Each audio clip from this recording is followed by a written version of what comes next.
التول دي اسمها جوهاريز ويندو. دي عبارة عن تول بتتكلم على فكرة يعني حاجات يعني بنبقى شايفينها في نفسنا أو عارفينها عن نفسنا من 4 perspectives. في حاجات بتبقى احنا عارفينها عن نفسنا والناس كمان عارفاها عننا، فبتبقى ظاهرة لينا وظاهرة للآخرين، فبتبقى known to us and known to other people. ده بيبقى window. في ويندو تاني بيبقى known to us بس it's unknown to people. انا بس اللي عارفها عن نفسي، انا I'm not sharing it with the world.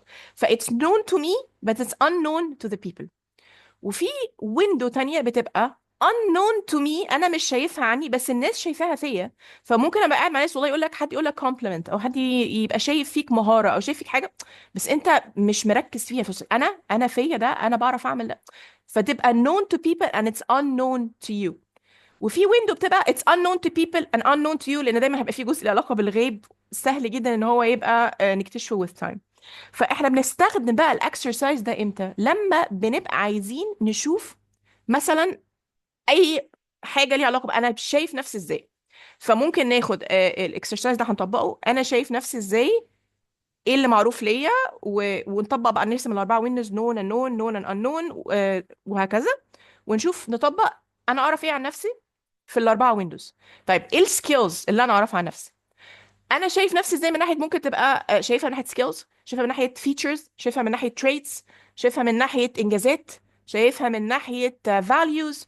ايا كان بقى، حطوا الكرايتيريا اللي انتوا عايزينها والعبوا اللعبه دي في الفور ويندوز and go ask people. بس ask people who we know ان هم هيبقوا honest و authentic and they know us well. ما يبقاش اي حد وسام. يعني ما اروحش لحد مثلا معروف عنه ان هو بيتكلم بطريقه نيجاتيف عن الناس واقول له والله ايه رايك فيا، ما هو اكيد هيقول لك كلام نيجاتيف. فلما اجيب فيدباك عند حد، من حد قصدي، اجيب فيدباك من حد، يبقى الحد ده مصدر ثقه ان هيقول لي فيدباك كونستراكتيف وهيقول لي كلام موضوعي. وفي نفس الوقت ما اروحش لحد مطبلاتي، يعني لا اروح لحد هيديني نيجاتيف ولا اروح لحد مطبلاتي، اروح لحد هيديني فعلا حاجه كونستراكتيف to add on whatever growth journey I am on. ونبتدي بقى نطبق الحته دي. وممكن تلعبوها في اي حاجه، باي طريقه باي اشكال. المهم تحطوا كرايتيريا وتشوفوا انتوا ايه اللي تعرفوه عن نفسكم ومحدش يعرفه عنكم، ايه اللي تعرفوه عن نفسكم والناس برضو عارفاه because you're sharing it، وايه اللي معروف، ايه اللي ما تعرفوش عن نفسكم بس الناس عارفاه، وايه اللي انتوا ما تعرفوش عن نفسكم بالنسبه للناس ممكن يكون ما يعرفوش. حطوا possibilities، ايه ممكن يكون معروف. ممكن مثلا والله هعيش كام سنه، هعمل، حطوا options. وممكن دي برضو تستخدموها في فكره تطبيق plans. يعني there are no limitations to how you can implement this tool into aspects in life where you can gather information about نفسكم من نفسكم ومن السراوندينجز اللي حواليكم، وتشوفوا بقى do you know yourself as good as you think you do. هل انتوا شايفين نفسكم فعلا على نفس السكيل الناس شايفاه بره؟ وتشوفوا بقى الجاب، يعني اللي انتوا بتكتشفوا الناس بتقوله لكم وانتوا مش شايفين في نفسكم، هل بيكوز انتوا مش شايفين نفسكم كويس، ولا الناس مش شايفاكم بطريقه محتاجه تبقى فيها more authenticity اكتر.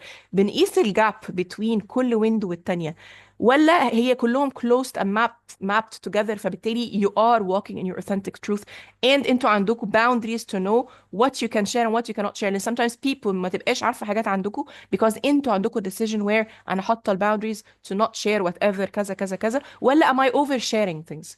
بتساعدكم برضو فكرة ال alignment to knowing who knows what and why and how، وال alignment بتاع فكرة what to share and what not to share and making sure that your authentic self is not too far away from a social self اللي الناس شايفاها بره.